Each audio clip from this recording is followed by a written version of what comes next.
Isaya 41:10-14. Isaya 41:10-14, Biblia inasema, usiogope kwa maana mimi ni pamoja nawe. Usifadhaike kwa maana mimi ni Mungu wako. Nitakutia nguvu, naam nitakusaidia. Naam nitakushika kwa mkono wa kuume wa haki yangu. Tazama, wote walioona hasira juu yako watatahayarika na kufadhaika.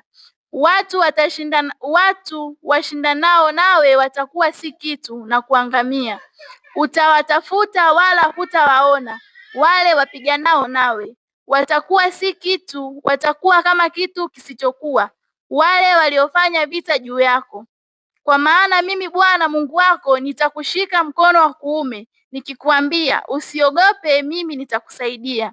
Usiogope Yakobo uliye mdudu, nanyi watu wa Israeli, mimi nitakusaidia, asema Bwana, na mkombozi wako ni Mtakatifu wa Israeli. Sikia, hakika ya safari na mkono wa Bwana. Hakika ya safari na mkono wa Bwana. Hapa ndio hakika wa safari na mkono wa Bwana. Usiogope, mkono wa Mungu uko na wewe.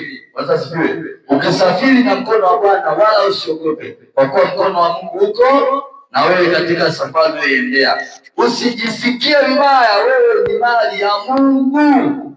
Wala wasasifiwe. Wala usijisikie vibaya, kwa kuwa wewe ni mali ya Mungu na Mungu yuko na wewe. Nitakuimarisha zaidi ya mwanzo. Amesema Mungu atakuimarisha zaidi ya mwanzo. Zaidi ya kwanza Mungu atakuimarisha. Amen. Akasema Mungu atakuwa msaada wako. Mungu lazima tu atakuwa ni msaada wako. Atakusaidia tu Mungu. Kwa kila kitu lazima tu akusaidie. Akasema pia Mungu atakushindia ushindi mkuu. Utashinda ushindi wa kawaida. Lazima ushindi wako uwe ushindi mkubwa kuliko wa kwanza. Amen. Chapia makofi kwa Bwana Yesu.